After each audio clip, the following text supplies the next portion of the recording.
Hey, everybody, welcome to the Guard Post Podcast, a podcast where we talk about the New York Guardians and everything football. I take more of an analytical approach when analyzing it. I take a look at film, I take a look at trends, I take a look at scheme, and I apply that all to my analysis of the games and the players and how they played in a specific game.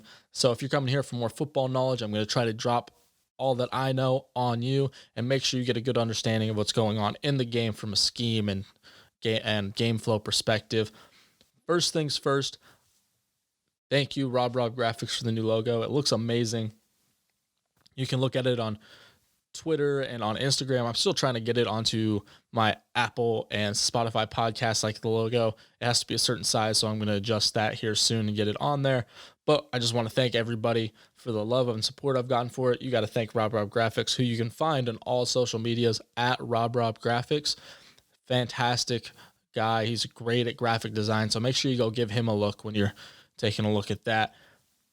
Now we're going to go ahead and get into what's in this episode. The first things that first, Mike Mitchell is back with a great interview. We talk about the game against St. Louis. We talk about what happened against the Defenders this past Saturday and how the Guardians can rebound. Then I go ahead and get into my true accuracy segment where it's much more regimented this time. I talk about stats that I like, stats that I didn't like, a lot more that I didn't like from this game from Matt McGloin, and I get a little bit into what Marquise Williams did and why he may not be the answer. And then the last piece of our show today is the preview of the game against St. Louis. I talk about what the offense can and can't do and what the defense cannot and can do, they have to do in this game coming up. Thank you guys for listening once again. Cue the intro. This is your host, Zachary Garten, and this is the Guard Post.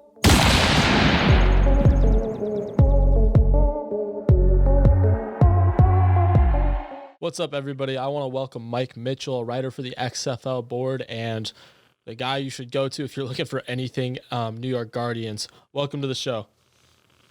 Thank you very much, Zachary, for having me on. Absolutely. So we can go ahead and get right into it. We're going to talk about this game against the DC Defenders. What were your immediate takeaways after the game? I was really disappointed in Matt McGloin because one of the reasons he was recommended by Andy Reid to the Guardians and one of the reasons why he was named the starter for the New York Guardians was his veteran leadership. He's the only player on the entire team that's 30 years old or more. He's 30. And so they brought him in so they would bring in an experienced NFL player to lead the offense. And, I guess he had a bad day at the office there, and the offense it was kind of lost in their week one loss and their week one win against Tampa that, they struggled mightily on offense in week one. They were 1 of 10 on third down. McGloin missed some open receivers and open targets in that game. And it was kind of the victory over Tampa was camouflaged by a very good defensive effort and even some big plays on special teams, a long field goal, long kick return, that kind of thing. So seeing New York come out and play as poorly as they did in D.C. Was very discouraging, and now it's kind of a huge bounce back week coming up for the Guardians as they go on the road to play St. Louis in front of that packed house in the Dome. So I got to say, though, it wasn't the fact that the Guardians lost, it was how they lost that was really troubling. Yeah, I agree. Definitely. Like when I look at my game notes from when I watched the game, I just noticed that the whole team just seemed to look kind of slow against DC. I know DC is a very fast team. They were built with speed in mind, but when you just watch the game over, you just feel like they looked super slow in all aspects of the game. And a big part of football is you can have all the speed and athleticism in the world, but if you don't know where you're supposed to be or where you're supposed to go, it doesn't matter. Oh, yeah. And DC just seemed like a team that was assignment driven, that knew exactly what they're going to do. They're very talented to begin with. They've got a lot of really good athletes, particularly on the offensive side of the ball. Oh, yeah. And New York looks kind of lost there. You can put that a little bit on the coaching staff for sure. They weren't in sync at all, and DC was 2 steps ahead of them, mentally and physically. Mm-hmm. Yeah, we can go ahead and get into a little bit of that on offense, a little bit of the controversy. I know there's a whole thing about Matt McGloin with his comments off the field, and that's kind of what we wanted when we talk about the XFL and access. So I'm not too mad about his comments off the field. It's a little bit disappointing, but being on the sideline before. Yeah, I'm not mad. I'm not upset about his comments because that's a regular thing. We're just as XFL fans, XFL viewers. That's something that we're just, we're getting an opportunity to peek behind the curtain to see what people say on the sidelines in the heat of the moment and in frustration. So I get that part of this with Matt McGloin. I just feel like, he had no faith in the game plan itself, and he was very vocal about it. Mm-hmm. And usually when you're in that position as a quarterback or a leader, even if you feel that way, it's not something you really express. Yeah. So, they kind of put on a front, Mm-hmm. Even though, and, they're fully aware that their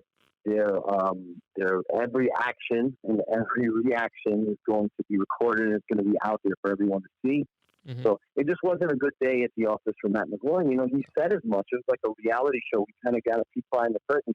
He said he had no faith in the game plan and the faith in anything working. It was the worst game he's ever been a part of. These are direct quotes from him. So, it just didn't work out on that front. And the team wasn't ready to go. And so this week they're having a lot of closed-door meetings, and Matt McGloin is still going to be the starter for the Guardians. And they're trying to get all on the same page. Kevin Gilbride, to his credit, is trying to make sure that the team sticks together and doesn't splinter, as he said. So, it was a disheartening loss, but they don't have time to lick their wounds. They have to be prepared for St. Louis. Oh, yeah. That St. Louis team is really good too, so it was going to be a really tough game for them to really bounce back in. Let's go ahead and talk about not just Matt McGloin, but some of these other factors on offense that may have caused them to score 0 points on Saturday. Were there any other issues you saw on this offensive as a group, like, for example, like maybe the offensive line play or any other position groups that really kind of struggled on Saturday? Definitely the offensive line was a huge issue for the Guardians on Saturday against the defenders. They were missing two of their starting linemen with Garrett Brumfield and Ian Silverman at center.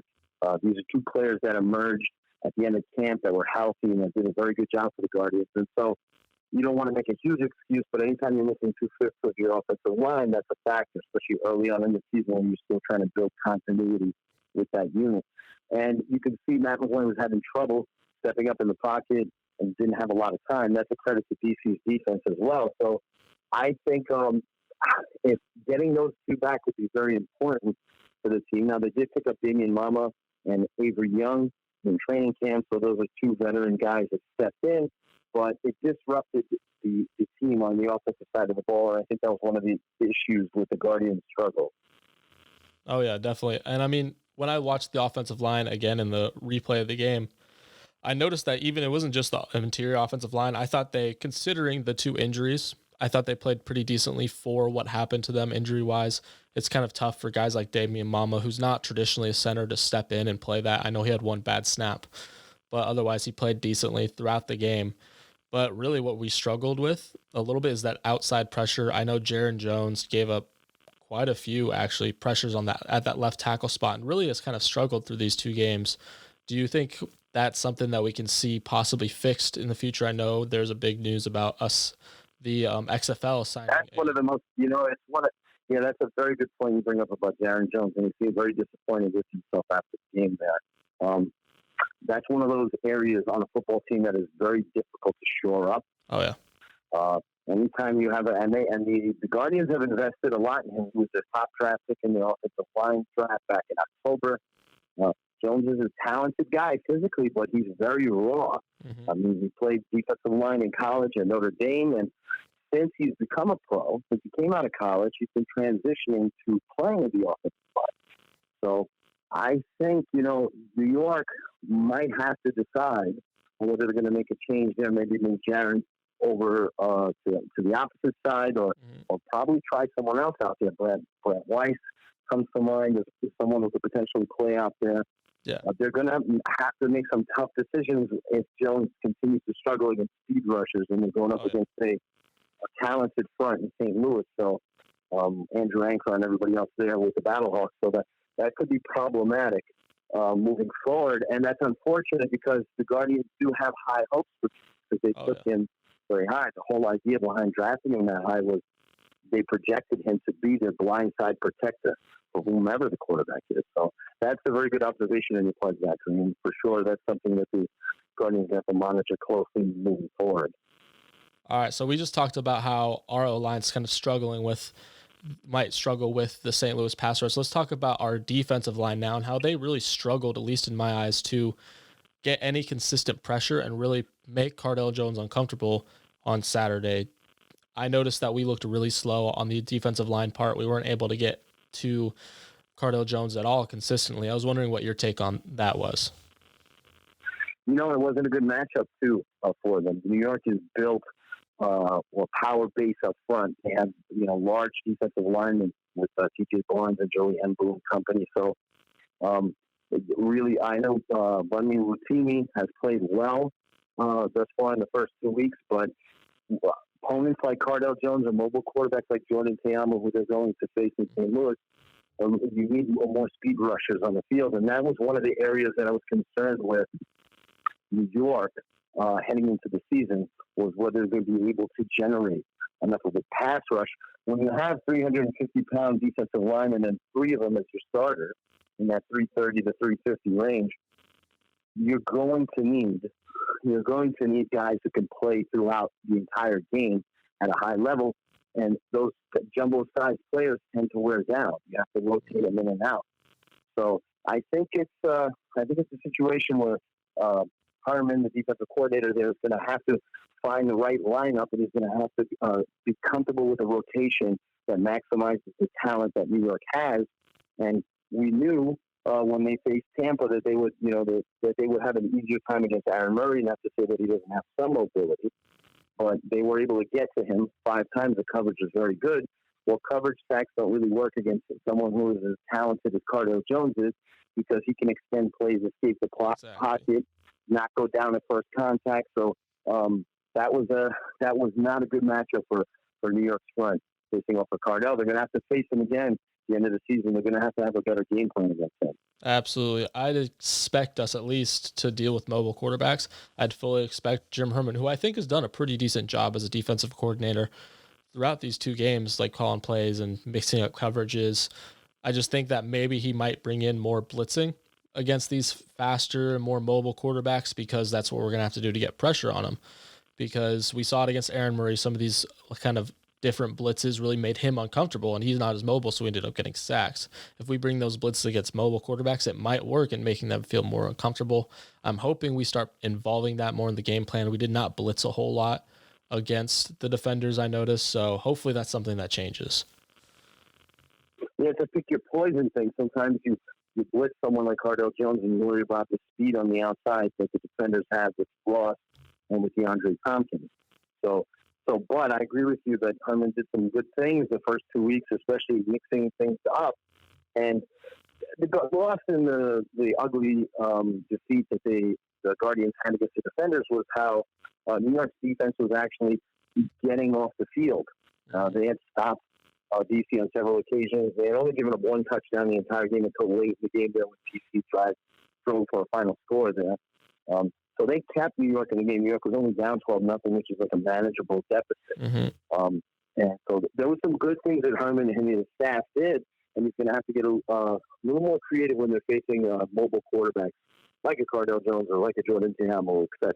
Yeah, absolutely. And I hope I don't think this will happen, but maybe we look at the Team 9 and see if they have any fast speed rushers, because I feel like we need at least one of them on the roster. And I really don't feel that any of our guys are really built for that. Bumney Rotini is a really cool talent, really interesting talent, but what I've noticed them is he's even a little bit better at one of those inside pass rusher spots. I remember specifically there was like 3 or 4 plays at the end of the first half that he was really just pass rushing from like maybe a 3 or 4 tech right inside the tackle or right on top of the guard. Right. And he was just manhandling the opposing guard because it was a better matchup for him. I noticed sometimes when he's playing on that tackle spot, he kind of goes in without a plan, trying to do the speed rush, but not really succeeding because he's not the fastest player.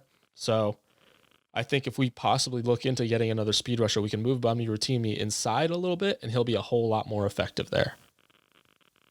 I agree. I mean, that's something they're going to have to do moving forward. They're going to have to get a little bit smaller up front. Mm-hmm. I know with the 25-second play clock, it's sometimes hard to sub in and out players, but you want to get the opposing teams into 3rd and long, into passing situations, and then you want to put Rotimi and others like that on the field. And I think New York is definitely a candidate for, for potentially making a trade to try to get a pass rusher. It would have been nice if they had gotten someone like Anthony Johnson, who ended up wreaking havoc. He was wreaking havoc on New York's front on Saturday. He certainly paid dividends quickly for the defenders, that's for sure. So New York is definitely going to be in the market for that, either through Team 9, through some free agent pickup, or perhaps through a trade. Yeah, they need to uncover a pass rusher, and I think they need to make better use of the defensive talent they have up front. I think trusting the secondary too would be, because they do have a talented secondary. They need to not be too scared of blitzing and leaving their corners out on an island. I know New York had some issues on the back end against DC, but I think a lot of that has to do with Cardell having time to throw the football, more so than the corners just getting flat out beat left and right. Yeah, absolutely. I noticed when I watched, we can talk about the secondary right now real quick, but when I watched them again, I noticed that there was one or two maybe zone errors, but that happens in every game. There will be like one guy that's running a cover 3 that really kind of plays a little bit too far inside and allows a fade route, which happened to Jamar Summers. But overall, I think they played pretty well. Bryce Jones struggled with a little bit of Eli Rogers' speed throughout the game, which I really noticed was pretty evident, especially early on. But if we had put our guys on an island more, maybe blitzed an extra linebacker or blitzed one of our safeties, I think we would have been a lot more successful in stopping Cardell Jones. So what did you think about the defensive backfield and how they played against the defenders? I thought, they could have played better, but I thought overall, they played well. Credit to DC. DC's got a talented group. Eli Rogers, you mentioned, a polished veteran. So Bryce Jones had some issues there, but I think Bryce Jones has been okay so far. I think New York's weakness in the back end of their secondary is their lack of size. So you worry about a matchup like St. Louis, who doesn't have a lot of speed burners on the outside, but they do have a lot of size at the receiver position. Yeah. Damian Washington, Colin Aguilar-Dorsey, these are 6'6", 6'4" players. So you're going to see the Battlehawks try to muscle and the Guardian defensive backs in the run game and in close quarters in the red zone. So it's going to be very interesting for them. I think the Guardians secondary has played well the first 2 weeks of the season, but it's just basically pro football and college football for that matter is matchup driven. So it's going to be a huge key is going to be how the defensive coordinator Herman and his coaching staff utilizes the players that they have. Yeah, definitely. I can definitely agree with that. And then when you look at that, especially you brought up manhandling our corners and safeties in the run game. That's the one part of their game where they kind of struggled on Saturday is their tackling. I noticed a lot of missed tackles on the outside. And as the defense, a lot of missed tackles. How do you think that's going to affect this next upcoming game against St. Louis? Do you think we're going to shore that up as a defense on a whole, or do you think we'll struggle again with our tackling? They need to shore that up, because while I'm a huge fan of Jamar Summers and Anthony Tejada and Bryce Jones and all these talented cover players that the Guardians have in their secondary, these guys are not very physical. So they're going to need to be physical against St. Louis because they have physical wide receivers. St. Louis is very committed to running the football. And so there are players in the Guardian secondary that are very good physical players, and sometimes that plays to their benefit. Sometimes it doesn't. Trying to go for the knockout blow every time you come up to make a play. I'm a fan of the playing style of Andrew Sorrell, who's a big time hitter. I like him with the Chiefs and the Florida Atlantic, and so far I've liked what I've seen from him in terms of his physicality. But I think the corners on New York are going to need to, like their defensive back coach, Chris Fishman, show the ability to step up and tackle in the open field. Oh, yeah. And that's going to be very important when this coming weekend against St. Louis. Oh, yeah, I can definitely see that. And then we'll hold off on talking about that game a little more till just a little bit later. I'm going to ask you some other questions about what's going on this week with the team. So you brought it up a little bit earlier about Matt McGloin most likely being the starter against St. Louis. He's pretty much confirmed to be the starter in everything other than report, just from what I've heard from Gilbride and other sources around the team. But how short of a leash do you think he has going into St. Louis? Do you think if he has a bad game, he's going to get benched for Marquise Williams? And if so, do you think there's another answer on the roster at quarterback if Matt McGloin continues to play not very well? Yeah, the big question is Luis Perez ready yet? So I don't know if he is. He's been with the team now for a few weeks. Marquise Williams would be the next man up. I think Luis Perez was brought in to basically be a long-term quarterback, someone who down the line can get the opportunity. As far as Matt McGloin goes, he can't have a repeat performance. He has to play within himself and within the scheme. He has to make plays. I mean, the other guys around him have to play well, too. There's no question about that. But if McGloin goes out there and has a bad first half and it's just ugly, the hook would come pretty quickly. I hope it doesn't for his sake. I would love to see him redeem himself and have a great week and kind of like silence a lot of his critics, because I feel like it's one thing to be critical of someone for how they play on the football field. That's fair game. Mm-hmm. But I think his character is called into question.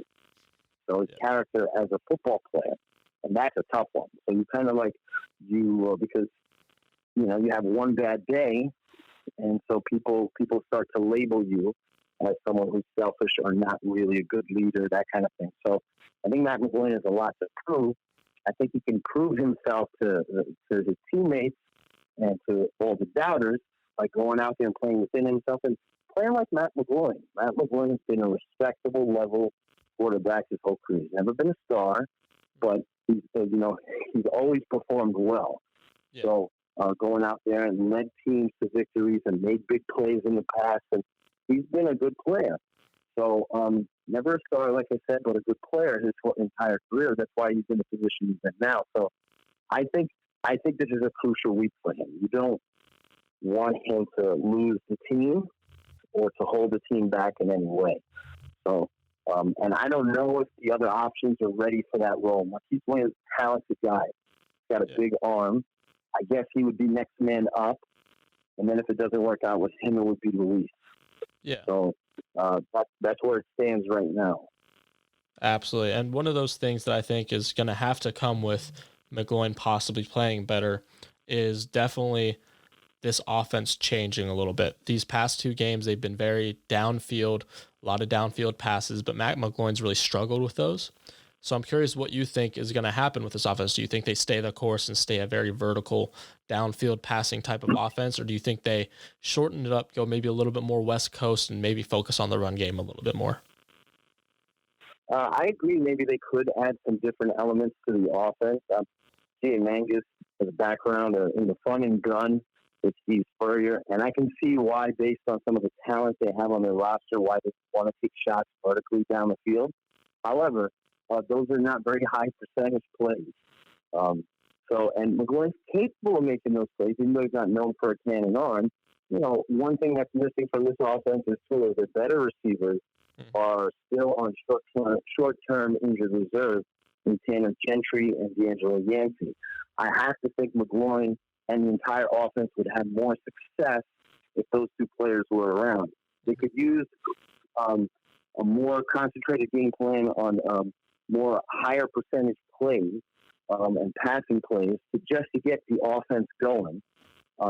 Someone who can work in the slot, who can make plays for them. So they're going to have to make do with what they have on the roster currently. And I would still say, they should take shots down the field with it, Hale Redding and Mikael McKay, et cetera. But they have to be a little more versatile on offense. They have been very versatile in their game plan. So, and more of a concentration on the run game. They have two very hard-nosed runners in Cook and Victor, and both these players need to be utilized. And so the problem with the Guardians is they, too many 3-and-outs. They've only had 2 first downs on offense in the first 2 weeks. So it's hard to get the run game going if you're not converting on third down, getting first down. So that's kind of the story there. But I do agree. I think they need to show a little more variety in offense, and I think they need to work the underneath game, the quick passing game, and start attacking other areas of the field, not just flinging it downfield and seeing what happens. That's never been a successful formula for, for winning in any league. Especially not pro football with the talent and speed on defenses. And then when you look at it, when I watched Matt McGloin, I noticed, especially this last game on Saturday, he looked really uncomfortable from the very beginning.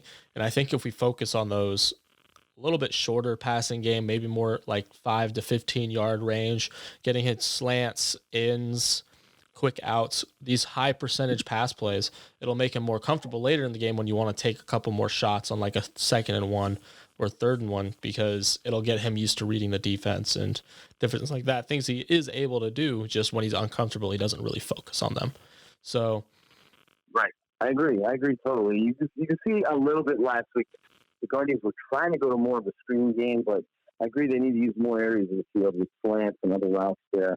And getting McGloin at a comfort level would be great. So those first couple opening series this coming weekend are going to be very important for the entire offense. I think the Guardians get off to a decent start and they're functioning. I think the team will start to build confidence. So it's going to be, and those types of plays that you mentioned, that can help. Oh, yeah. So now let's go ahead and move on to this next game against St. Louis. What do you think the Guardians need to focus on offensively and defensively to win this game against St. Louis? Well, they need to survive the early onslaught because they're walking into a situation where the atmosphere is going to be electric. The St. Louis is going to get a huge boost emotionally from the crowd on hand. But I think if, like in any situation with any team on the road, if you can get on top early and put some doubt into the home team, that can help you. You want to avoid that first tidal wave at the beginning of the game. You don't want the home team to jump on you early, and then they'll have all the momentum, and then you're climbing up the hill for the entire game, trying to get back even, and then it's hard to crawl out of. I can see why the odds makers nearly have the Battlehawks at 10-point favorites, because it's a very difficult spot for New York to go into. But New York also has to be motivated for this game, because if they were to somehow to find a way to win, they would be 2-1 in the division, and two of the teams they're competing with right now directly for a potential playoff spot. I know it's still only week 3, but they would have victories over Tampa and St. Louis, two of the teams that they would be trying to compete with to get into the playoffs. Because, as you know, Zach, the top 2 teams in each division make the playoffs at the end of the season. So this is a huge game. I mean, not the end of the world if New York loses against St. Louis. You want them to obviously have a better effort than they had last week against DC. But if they were to somehow find a way to win, it would change the makeup of their entire season. It would kind of wash away what happened in DC. And St. Louis is a good football team. I've been really impressed with how they played the first 2 weeks on the road against Dallas and Houston. So from just an emotional standpoint and from the significance of the game itself, I think this would be huge if New York could find a way to win this one. The odds are against them for sure. It's not going to be easy. Yeah, like you brought up earlier, this football is a game of matchups, especially at these higher levels. And this is not, when I look at the paper, it's not a good matchup for the Guardians. The St. Louis really thrives running the football, and that's one of the things defensively that the Guardians struggle with the most, which is kind of odd considering how big their front is. But they really struggle. They've really struggled against the run, just being put in situation. The defenders got a couple of really big plays in the run, and then the Vipers really moved the ball well while running the football. So they're going to really struggle against that. And then I'm a huge fan of Jordan Ta'amu. He's probably the most physically gifted quarterback in this league. I think P.J. Walker's playing the best right now, obviously, followed by Cardell Jones. Ta'amu's got he's got the movement skills. He's got a really good arm. And he seems to be kind of putting it together. I know he had 2 picks against the Roughnecks, but just overall, he's probably my favorite quarterback to watch in this league, just because of all. Yeah, and one of the interceptions by Ta'amu was on a play where he thought he had a free play, where defender for the Roughnecks jumped off sides and he flung it down there, figuring he had a free play, and then there were a lot of St. Louis fans and obviously the Battlehawks players weren't amazing that a flag was thrown there. And I agree with you. Ta'amu 6'3", 218, 220. He's got all the physical tools in the world. He's very raw.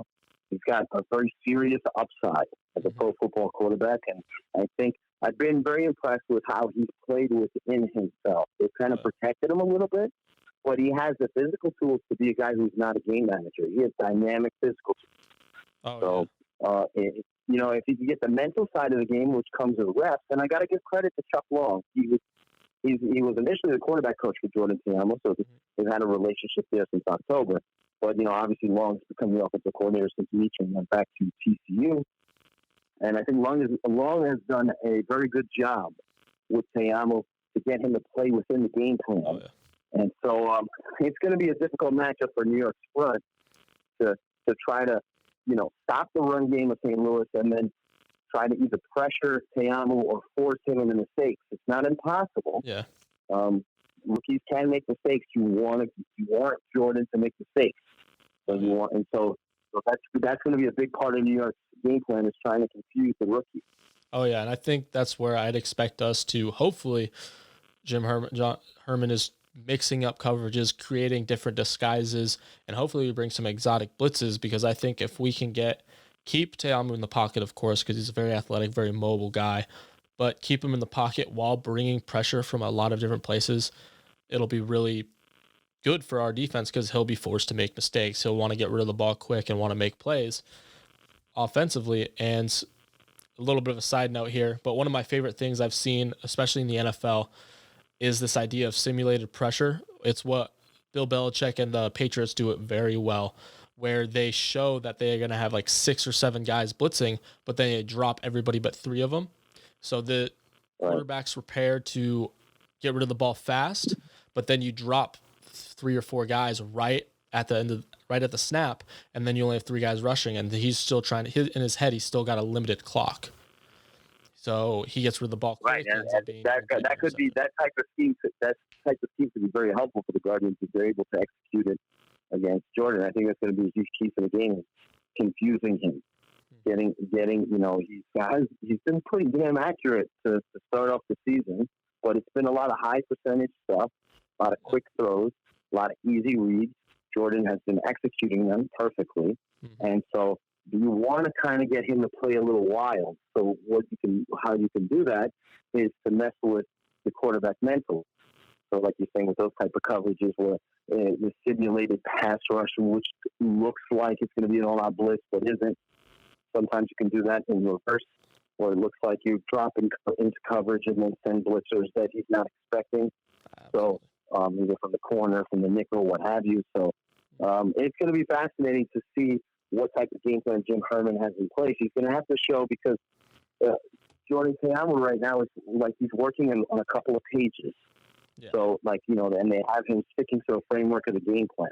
And you want to get him outside of his comfort zone, get him to think and be frustrated with not knowing what the Guardians are showing him on every play. Oh, yeah. So that's going to be an important aspect of the game, and it's going to be interesting to see how Jim Herman constructs his defense against Chuck Long's offense with Jordan at the helm. Alrighty, so now we've talked about that. Who do you think is going to win this game? Do you have the Guardians pulling up the upset, or do you think the Battlehawks are going to end up winning? I think the Battlehawks are going to win the game. I'm hoping that New York makes this game competitive. They have to survive the early portion of the game. I think both these teams are not really built at the moment to go into a shootout. Mm-hmm. The high scoring 40 to 30 type games. I think you'll see a low scoring game, despite the fact that it's indoors and in the dome. New York's got to play clean football if they want to stay in this game. No turnovers. They got to play smart. I think they're going to keep the game competitive. I think. Hope I'm right on this, but I think McGloin will play better than he did last week, and I think New York will keep the game competitive. But I just think that St. Louis being at home and the way they match up against New York overall, I think I would give them the edge in this particular setting. Yeah, I'm going to have to agree with you there. I do think the Battlehawks end up winning this game.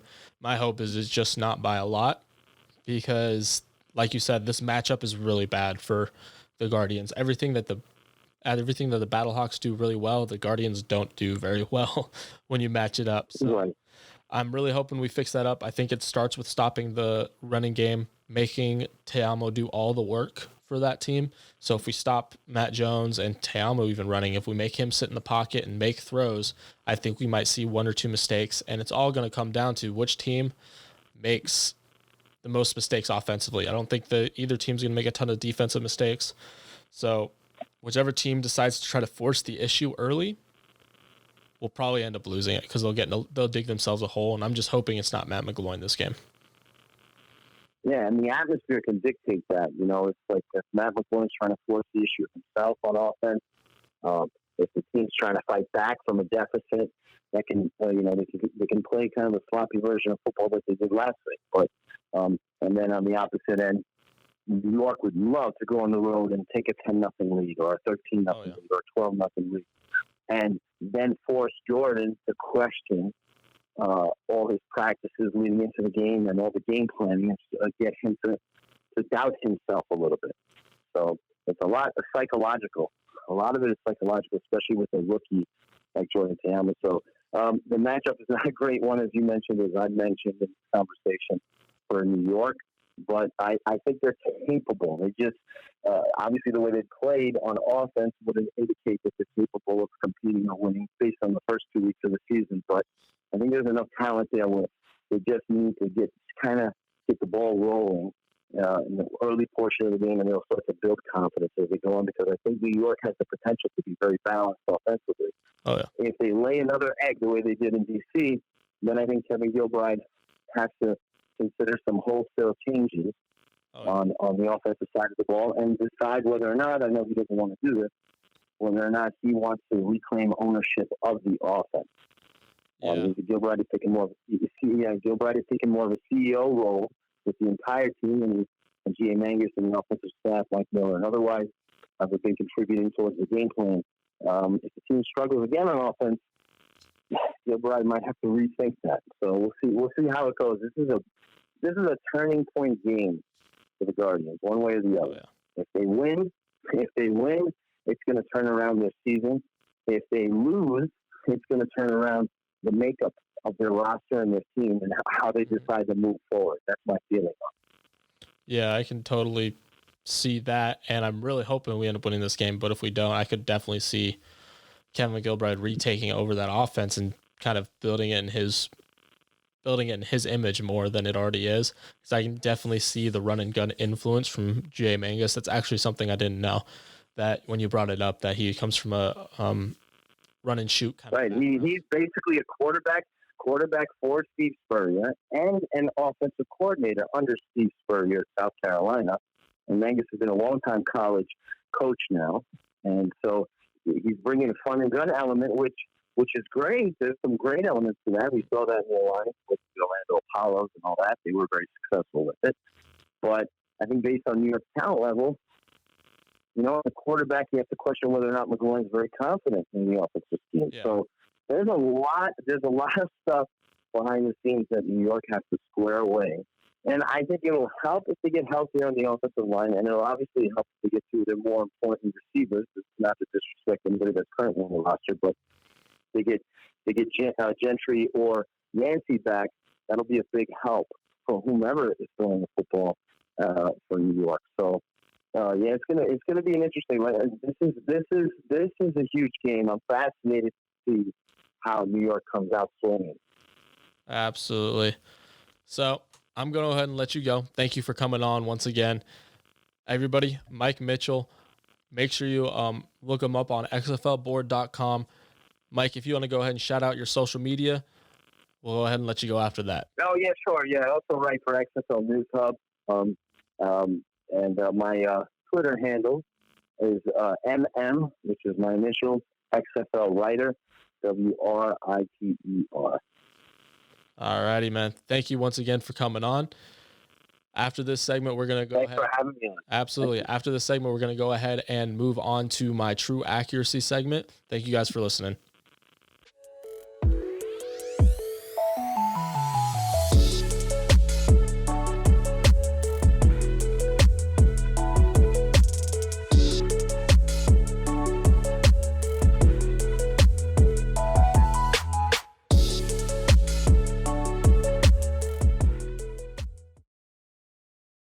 What does this team need to do on offense to get something going here? We need to change the whole entire game plan at halftime. Okay, what do you need to change about the game plan? What are you frustrated about? There's just a lot going on right out now. It's embarrassing for us here as an offense, so a lot of things we want to fix and correct. Thanks. Wow. Changed the entire offensive game plan. Bit of a low snap again. McGloin intercepted. He's picked off down the sideline. Jameer Thurman to the house. Touchdown. Pick 6 for the DC Defenders. All right. For freaking since December, I remember bringing it up. And I said we're going to last week. And I don't want to name names, but I just said you guys call a lot more. You need one. Call your 90-91. Call your 62-63 for him because you're squeezing everything and throwing. I got to get him in my mindset a little bit more. That's all. That's on me. And that was Matt McGloin's interviews on the sideline. Really interesting little tidbit from the beginning to the end. As we all know, it was not his greatest game on Saturday. It was not fun to watch. It was not fun to rewatch a couple times for this segment, our true accuracy segment. I need to get a little jingle for this. I'll figure that out soon. Hopefully, maybe next episode. We'll see what happens. But we're back. Second edition of the True Accuracy segment. We're going to be analyzing mostly Matt McGloin's games, considering he played the most. I have formatted this a little bit better, but we're just going to go ahead and get right into it. I've seen a couple comments on Twitter and throughout the time like, hey, is Matt McGloin going to start next week? Should he start next week? Matt McGloin's most likely going to start next week. I talked about this with Mike Mitchell, who I interview in this show. He even brings it up. Matt McGloin is going to start. That's just what's going to happen. That's what we can expect to happen because he's continuity in offense. They need a veteran leader out there, especially with so many injuries to the wide receiver and lineman positions. He's a veteran presence. I expect him to respond a lot better to pressure and adversity going into next week. And he just also has probably the best understanding of the offense. He's been in a lot of different offenses. He's worked with Andy Reid. He's worked with the Oakland Raiders. He worked with a couple of really good offensive masterminds. So I expect him to really understand this offense more than some of these other guys probably do. And I expect him to keep starting. And that's why he's probably going to be the starter this next weekend. If he plays like crap against St. Louis, then yeah, you could probably expect to see Marquise Williams in week 4. I don't think he has a very long leash, but I do expect him to start and get most of the time against St. Louis. But now we're going to get into the stats. My favorite part of this whole process that I do with charting quarterbacks. We're going to start with what are the stats that stood out in a good way. And let me tell you, there are not a lot of them. We're going to start with our time in the pocket ratio. How I measure time in the pocket is he in the pocket for less than 3 seconds before the ball is out or before he's forced out of the pocket? Or is he in the pocket for longer than 3 seconds? Last week, it was about 50-50. I think he was in the pocket for less than 3 seconds, a little bit more than he was in the pocket for more than 3 seconds. I'm going to go ahead and call it tip less than 3 or tip more than 3 from now on, just so you guys get that understanding. Tip means time in the pocket. So he had 17 snaps with a tip of under 3. So that's really good. That means he's getting the ball out quick or he's getting away from pressure. He was, of course, sacked a couple times, and there was a lot of outside pressure in this game. But by seeing that he's getting rid of the ball, it shows that he's trying to make quick decisions. Some of those decisions were not always good. 2 of his interceptions, I believe, both of them were on snaps where he was in the pocket for more than 3 seconds, so a tip of over 3. So that's a really good thing that you see this offense trying to do, is trying to make the ball get out quicker. Was it successful? No. I think McGloin still had his eyes downfield a little too much, and I think you can kind of see some of that disconnect between the offense and the quarterback there, the offensive coordinator and the quarterback. The next stat that really stood out to me in a good way was the fact that there was very little interior pressure for my charting. There was only a 0.04% of 4% of our pressures were interior pressures, very low percentage. There was only 1 out of the 24 snaps, so it's a really good percentage for our interior pressures. I expect that to stay that way. I really like the interior of our offensive line, especially when Ian Silverman and Garrett Brumfield are healthy. It's just this week they weren't, but they still performed decently considering the situation. There was a couple of miscommunications. One of them led to the single pressure, but I fully expect that to get resolved, especially when we get Garrett Brumfield and Ian Silverman back healthy. And that's it for the good stats. Like I said, this was not a fun game to chart. So hopefully we'll get some more good stats this next week against the Battlehawks. I'm not really sure we will. It's going to be a really tough game and a tough matchup for McGloin in this offense. So we'll just have to wait and see with that. But now we're going to get into the not so fun part. What stats stand out to me in a bad way? So I didn't include every stat that was charted, but I included a good portion of them because a lot of them were not good. The first one we're getting into, and probably the biggest one from this game, was his turnover-worthy play percentage. It was 13%. So 13% may not seem very high, but when you only throw 23 passes, well, not even 23 passes, 20 passes, that's really high. That means you've had 3 turnover plays. It includes his 2 interceptions and 1 recovered fumble, the fumble on the snap that he did recover.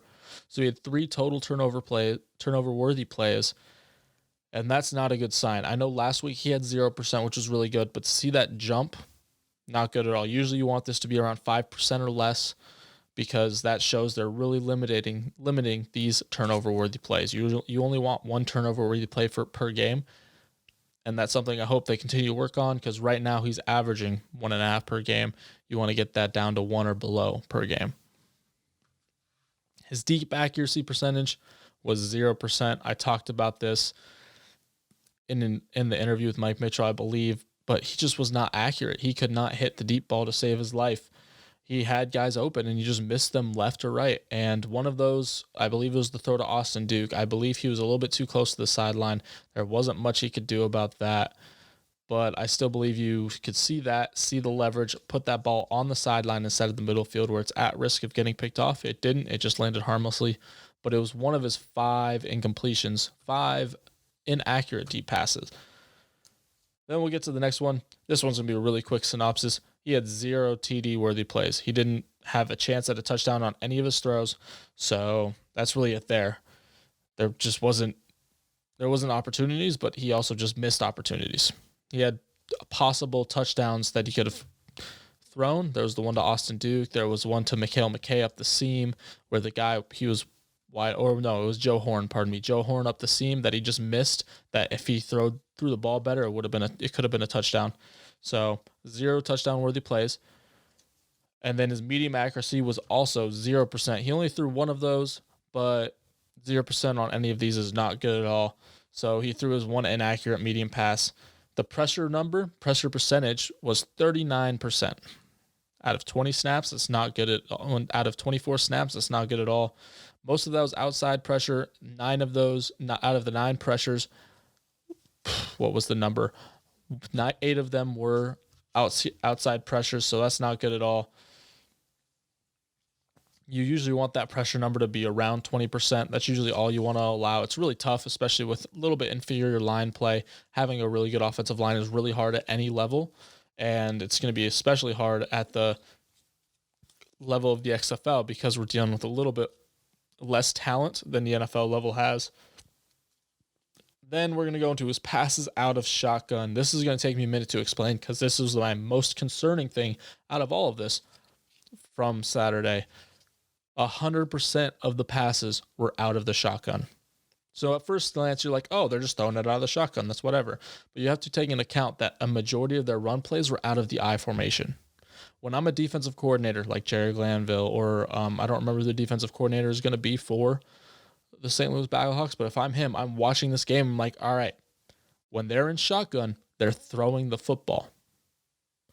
I don't care if they run it for 5 yards a carry on the 3 times they're in shotgun and they run the ball. But if they're running it 24 out of 27 times, if they're throwing it 24 out of 27 times out of the shotgun, I'm prepping for the pass every time and I'm much more prepared. So that's something that's worrying. It's way too predictable. You should not be telling the defense what you're doing every time you line up in a shotgun or under center. So that's something I hope G.A. Mangas and Kevin Gilbride look at, see, and fix. You should not be throwing exclusively out of the shotgun, especially with how our team is built. Off air, me and Mike Mitchell talked about this, that you cannot the way our team is built, you cannot be spreading the ball out, having 4 wide. That's just not how our team is built when you only have 5 receivers. So we have 4 tight ends, 4 running backs, 5 receivers. I'd expect almost a heavy run, play action, deep play action, pass-based team, but that's not what we're showing. We're showing a deep, vertical, spread-out team that doesn't fit with our personnel. So I'm hoping Kevin Gilbride has noticed that and has talked to Mangus about it. I don't expect Mangus to give up play calling unless he scores 7 or less points again this week. If he gets a good 24-point outing, I'd expect Kevin Gilbride to just heap the praise on him.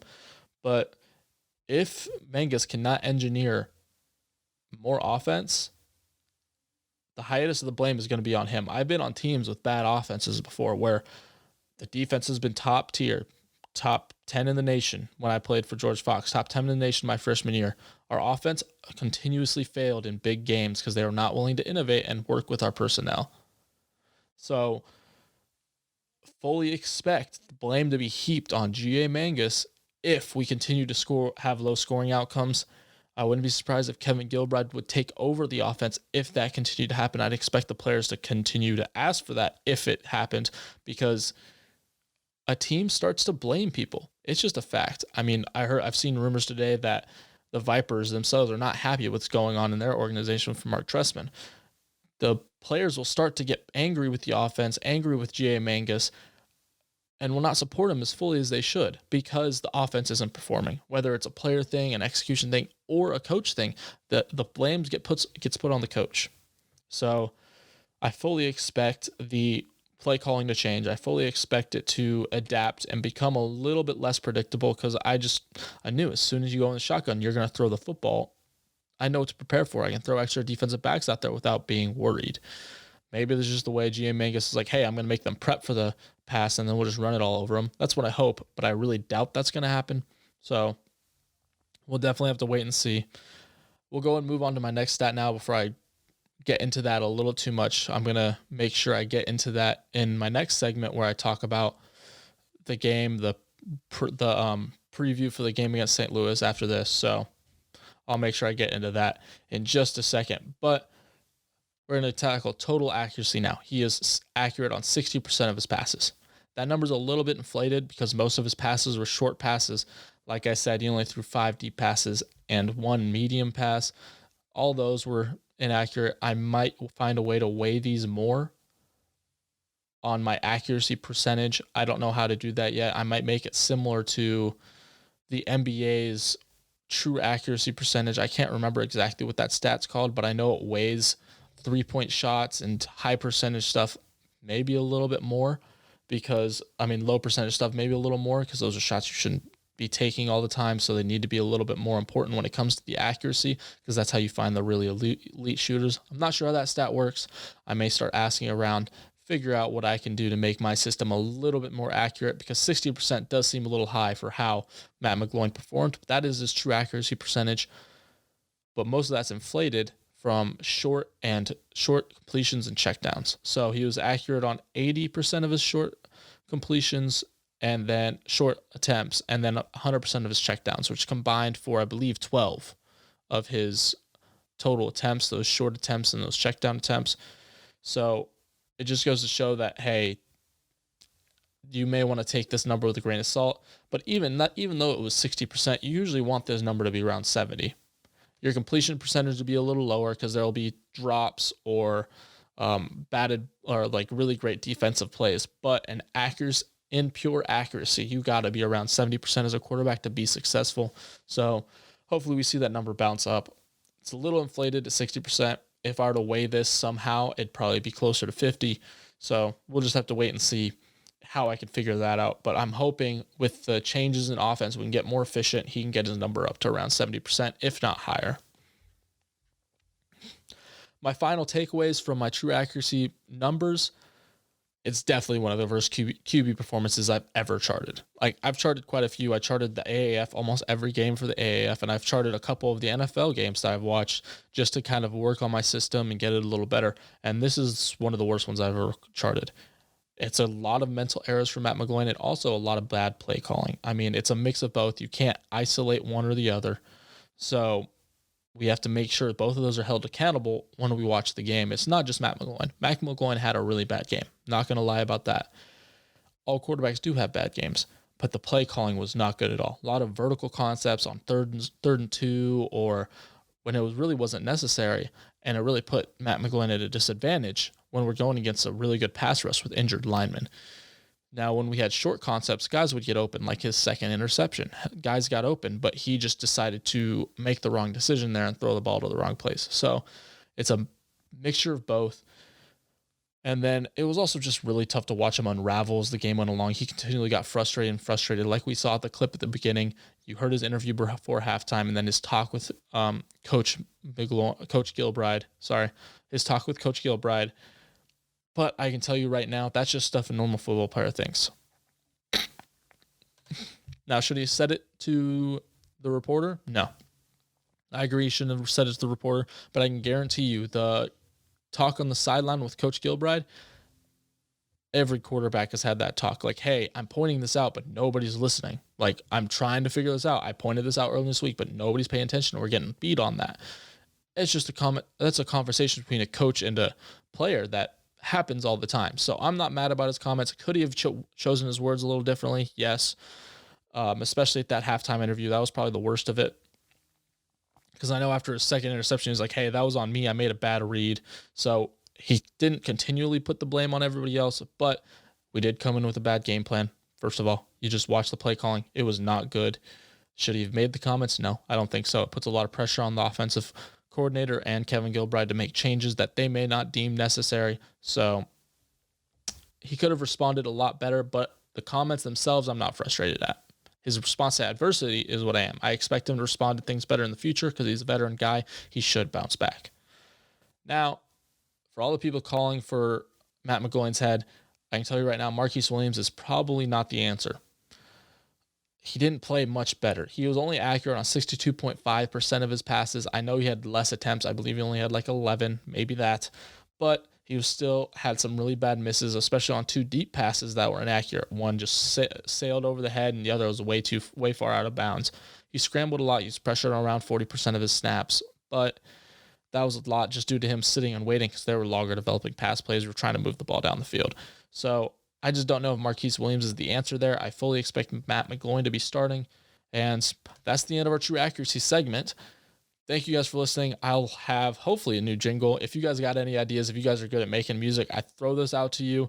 Make me a jingle for True Accuracy Statement, just a little quick, maybe 10-second thing. I don't expect to get anything back. I don't have enough listeners for that. But thank you guys for listening. We're going to go to a break, and then I'll come back with a preview for the St. Louis game.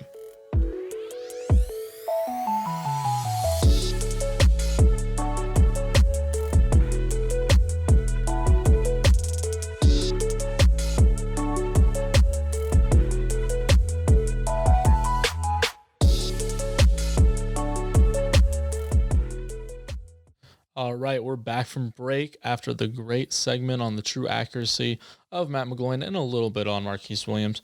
We're going to go ahead and get into now our game preview, and I'm going to go ahead and start with our defense. We're going to start with the defensive musts, and then we're going to get into the defensive don'ts, and then we'll get into offensive musts and offensive don'ts. Then I'll go into the most important players of the game, and then a new segment I'll do at the very end that I'm going to continue to do as the season goes along. So, defensive musts. First things first, we have to make Jordan Ta'amu uncomfortable. That was one of the biggest things that people, when they were scouting him for the NFL, noticed that he gets uncomfortable very easily. And when he gets uncomfortable, he makes mistakes. That's the first thing we have to do. We have to include diverse coverages and blitzes, and we have to blitz him a lot. That's what we have to. We have to make him think fast. If he thinks faster than he can process, he will make mistakes. He will force throws. And that's just what we have to do. We just have to make sure Ta'amu's uncomfortable throughout the entire game and isn't able to get in a rhythm. Because once he gets in a rhythm, his arm talent and his size and his athleticism can really hurt us. So making sure he's uncomfortable with diverse blitzes that we've thrown out there before and can do. That means blitzing safeties, blitzing corners, blitzing multiple linebackers, even simulated pressures, which I talked about with Mike Mitchell, including simulated pressures like showing 5 guys up and then dropping 3 of them and only rushing 2. That makes Te'amu think more than maybe he's used to, and then we can confuse him. That's the biggest thing, is confusing him and making him uncomfortable. I'm not saying Te'amu's not a smart athlete. He probably knows more football than I do considering the level he's at, but it's just a way we can confuse him, because processing in-game is a lot different than your football knowledge out of it. So mess up his process, mess up how he processes coverages and blitzes and pressures, and we can make him make mistakes. The next thing we got to do is we got to stack the box against the run. That's St. Louis's bread and butter. It's almost the complete opposite of their original team, the St. Louis Rams, when they were in their heyday with the greatest show on turf. They are very much more of a ground and pound, run the football team. So we have to trust our defensive backs. They're good in man-to-man coverage. Use that. The St. Louis team does not have really speedsters other than LaDainian Washington. DeMornay Pearson is shifty, but he's not speedy. That is the only speedster they have, is LaDainian Washington. So we got to trust our guys against them and make sure they're able to play man-to-man coverage. Let them man up, because they can do it. Jamar Summers, great man-to-man corner. Bryce Jones has shown a good ability to be a man-to-man corner. Anthony Tejada thrives as a man-to-man corner. So let's make sure they're able to do that, and then that allows our linebackers to play downhill in the run, especially when they know their responsibility. It's like, do I have this guy man, or am I going downhill against the run? So allowing that will give the linebackers a lot more freedom to make plays against the run, and I think that's what we have to do. Run a lot more man, make sure we're able to make plays against the run. And then the last thing the defense has to do, rotate the pass rushers. I know we don't have a very deep defensive line. That's one of the flaws in our team. It's the worst part of our defense is the defensive line. There's good athletes there. They're very technical, very skilled, but they're all bigger guys. They tend to get tired quicker. So we have to rotate them more and more, even though it's a little bit harder in this fast play clock that the XFL has. But we have to make sure we're able to rush the passer. So by rotating pass rushers and putting speed on the edge. So guys like maybe Juwan Johnson, who spent some time rushing that from the edge, maybe Ryan Moyer is a little bit faster than like maybe Kayvon Walker. Putting guys like that on the edge and then moving Bummy Rotimi inside so he can go against guards and the inside shoulders of tackles could be a really good move, because that could get quicker pressure onto Jordan Te'amu and allow us to make plays on that side of the ball.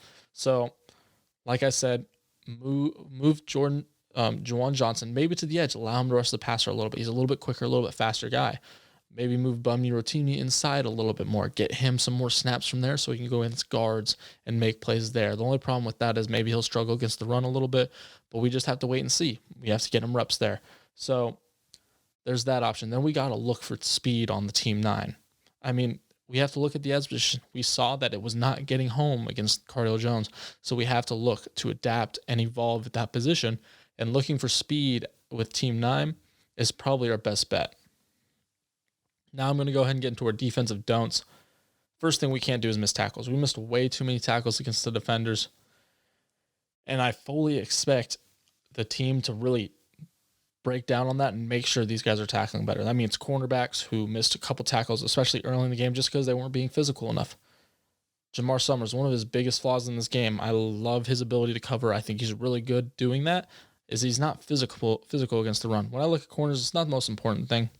Obviously, my first thought through my mind isn't, he has to be physical against the run, but it's important. You have to be able to play the run. You have to be able to make tackles. I don't care if you're ankle biting. I don't care if you're meeting a guy head up. You have to be able to make the play and make the tackle and make that a priority. So that's something he has to improve on, is that tackling aspect of it. And so do all our defensive backs. The only really good one on this last game was AJ Hendy and Andrew Soro. They really did a good job there. But all our other corners have to really work on that and make plays in that side of the ball. Another defensive don't is you cannot let Te'amu get outside of the pocket. You have to stay in your pass rush lanes, which let me explain that really quickly. Pass rush lanes are basically the lane you're supposed to stay in when you're rushing the passer. So a defensive tackle is supposed to say, let's say, on the backside of the inside of the forward shoulder, while the other tackle on the quarterback's right has to come to the inside of the quarterback's shoulder or at his face. The edge rusher has to come to his back shoulder, and so does the other edge rusher. So it's just kind of lanes to keep the guy in the pocket so he doesn't rush out, make plays there. And then you just have to get to him fast and aim for the upfield shoulder. The biggest thing is aim for the upfield shoulder so he cannot rotate out and make plays on the run, throwing the football or running the football. And one way you keep Te'amu in the pocket is blitzing from the outside too. So making sure you blitz from the outside, blitzing outside in allows you to send corners and outside linebackers that force him to step up into the pocket where our big guys are filling up the gaps, taking on blockers, and making sure Te'amu doesn't have this quick escape by rolling out. He has to fight through traffic to get to the line of scrimmage again. And then the last thing we cannot do is we cannot run a lot of nickel or dime against this team. They will run all over us if we do that. So the biggest thing, we need to stay in a 3-4, and we have to keep guys like Frank Ginda and Ben Heaney in who are great against the run. They really thrive against the run. They're tacklers. They don't miss. So making sure they're in on most plays against the run is going to be vital to how we play this game and how we play on defense. I don't want to say this, but I think we're going to have to hold the St. Louis team to under 15 points if we're going to win this game. I don't expect us to score a lot of points. I'm going to get in that to a minute, but just the way the matchup is, I really expect us to try to focus defensively and try to hold them to under 15 points, which I think we can do. It's just going to be really tough. Now we're going to move on to the offensive side of the ball, and we're going to go to our offensive musts. The first thing we have to do is change the scheme. So that means more running. I know it's not as fun as watching us throw the ball all over the place down the field, but it's what we have to do to get Matt McGloin comfortable. So we have to run more, and then we have to have more short passes and play action. We ran 0 play action passes. It's something I didn't highlight in my the true accuracy segment, but we did not run a single play action pass on Saturday. That's just not wise. Play action passes are very efficient. All the analytics say that that's what you should be running. You don't need the run to be able to do a play action pass. I mean, I saw it just on the film a couple times myself. Whenever a linebacker sees a play action pass, he gets sucked into the run action, and it leaves gaps in the middle of the field. Easy throws that any quarterback can take advantage of. So it's really key to run play action, run short passes to get Matt McGloin comfortable. And that means running the ball a little bit more. It's the way we were effective running the football, so it's something we're going to have to do. The next thing we're going to have to do is utilize the running backs. So that means any way we can get the ball in the running backs' hands. They're very talented. Tim Cook, Darius Victor, both really good backs. Hopefully we see Justin Stockton active this game, because once again, like I've said multiple times, I'm a huge fan of his game. Really think he should be active in playing. I think we should have all 4 backs active in playing, considering we usually only run 3 receivers out there, so we need 4 or 5 maybe.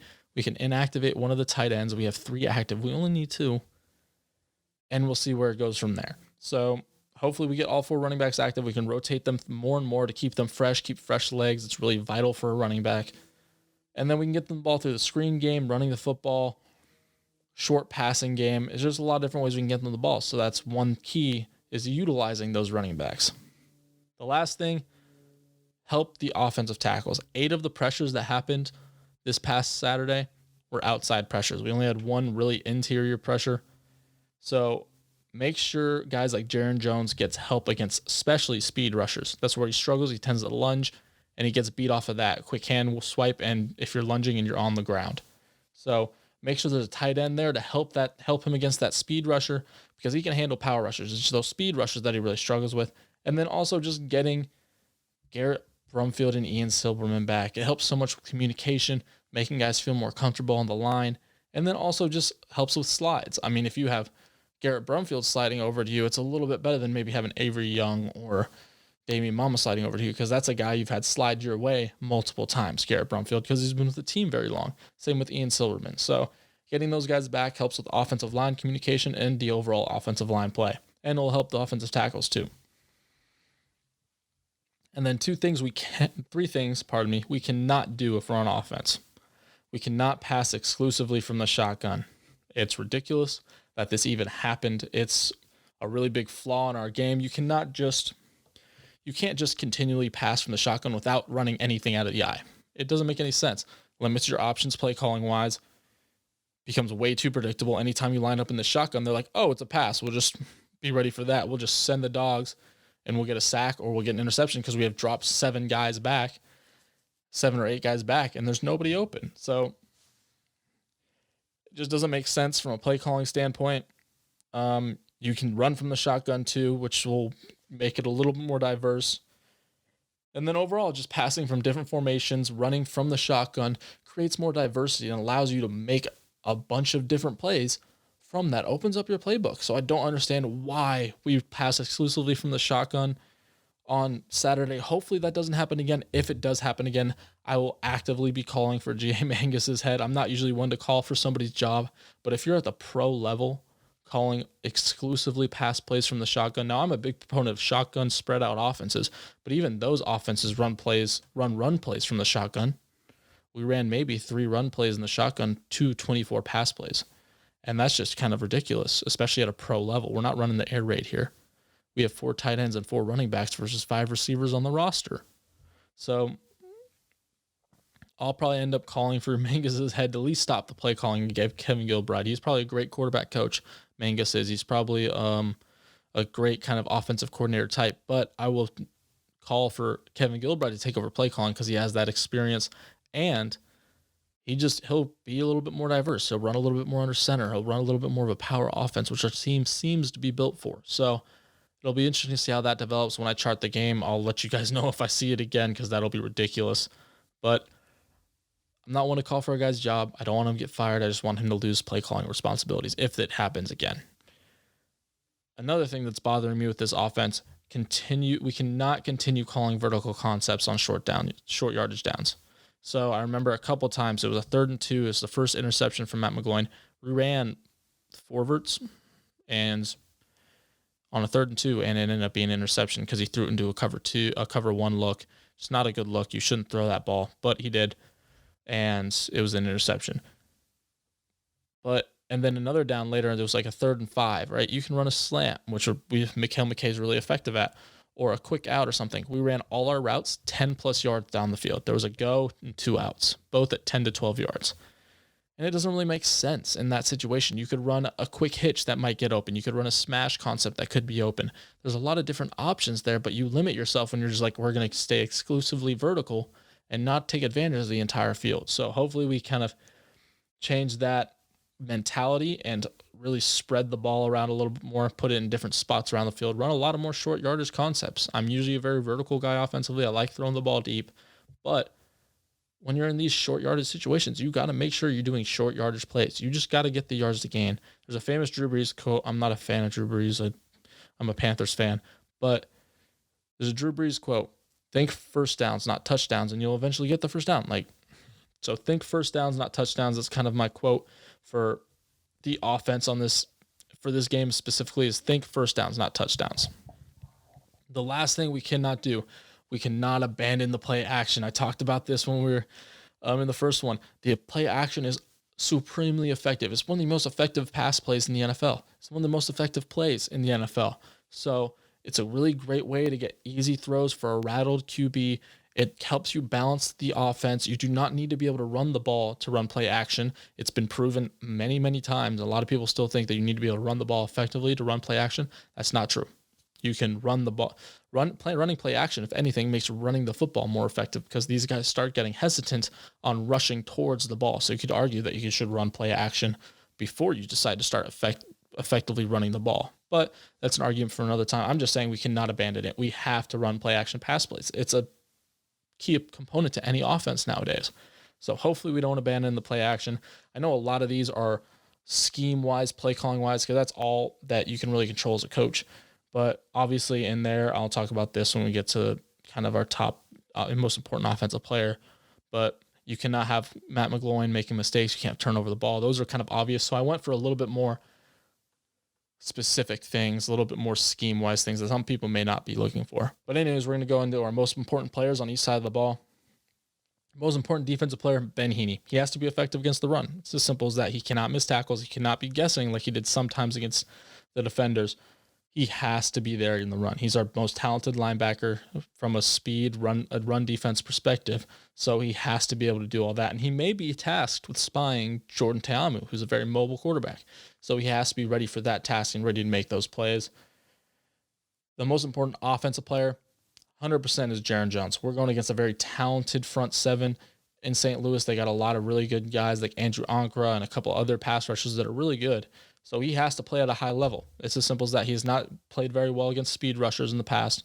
He's done well against He's done very well against power rushers, guys who don't have the great bend or speed. But against speed rushers, he's really struggled because he tends to lunge and he misses those. So he needs to make sure he's going to get some help probably because he didn't have a great week last week. Probably some chips from the running back or chips from a tight end. So expect him to play better. Hopefully he takes advantage of that help and is able to make plays as a pass protector. And that's why he's my most important player, because this whole offense, our entire passing game, is really going to hinge on him playing well, because they're going to put a lot of pressure on him from a speed standpoint that he has to adjust to. And then my new segment in this game previews, is going to be who has the most pressure on them. And it's going to be a new thing for the coaching staff. Which coach has the most pressure on them for their group or their side of the ball or for them to perform? And this one's obvious. It's G.A. Mangus, offensive coordinator. Like I said, if he stays as exclusively in the shotgun when passing the ball, if he stays no play action, if he stays very one-dimensional, his head's going to be called for. He has to call a much more balanced game. He has to score more than 20 points in this game if he wants his head not to be called for. Because if he only scores 16 points offensively, this offense does, Matt McGloin's going to get some heat. But I know in the locker room, it's going to be G.A. Mangus, because that's how locker rooms work. If you're a player and this offense is not performing, right? I'm a defensive player. My team's playing well. We've held the past two teams we've held the Vipers to no touchdowns. And then we've held the defenders to 2 or 3 touchdowns. That's only 20 points. I expect my offense to be able to put up 20 plus points. That's your entire job. You cannot be putting up less than 20 points. And if they do that consistently on a consistent basis, like they have done the past 2 weeks, the defense starts to question the offense's ability and starts to get in their own head about, hey, we have to do everything. And then when they're not able to, they're like, hey, it's because we're on the field all the time, which is partially true. And then once that starts happening, they start blaming the offense, blaming the offensive coordinator mostly because they believe in their teammates. It's the coaching that fails them. So G.A. Mangus will start getting a lot of kickback in the locker room. And in response to that, I expect if we don't score points here soon consistently, Kevin Gilbride will take over this offense. I'm not saying call for Kevin Gilbride or G.A. Mangus' job. I'm just saying he can lose this locker room very quickly if his offense does not score points. So expect that to change. Expect this to build. Hopefully he calls a much better game. Like I said, no, you cannot pass exclusively from the shotgun, and you cannot abandon the play action. These are kind of tenets of offensive football nowadays. So just got to be more balanced. That's as simple as that. That's why he's the guy on the hot seat for me as an offensive coordinator, as an offensive staff member, as a coaching member. So that's why he's the coach with the most pressure on this game. So last but not least, who's going to win this game? Sadly, I think it's going to be St. Louis. They have played better in their 2 games. They have not been blown out. They played competitively against Houston. Looks like the best team in the league. So I'd expect them to win, but I expect to be competitive. I don't think the Guardians are going to come out flat after getting their ass whooped. But they got their ass whooped against the defenders. So I expect them to come out really strong, hopefully defensively, especially. Offensively, I'm not sure yet. It's going to be a mixed bag in my mind. But do think St. Louis is going to win. The biggest matchup in this game for the Guardians is going to be their front 5 versus St. Louis's front 7. Whoever has a better game in that department, whether it's the Guardians' offensive line or St. Louis' front 7, is most likely going to win this game, because keeping Matt McGloin comfortable and feeling safe and ready to make good decisions is the most important part of this game, and that all relies on this front 5 of the Guardians. So if we get Ian Silverman and Garrett Brumfield back, I'm going to feel a lot more confident. Right now, I'm not very confident we can pull this out. Just a bad matchup for us overall. So that's going to be the end of the episode. I'm going to have your outro here in a minute. I haven't set that up as of recording this now, but I'll have your outro here in a minute. Thank you, guys. We'll go to break really quick.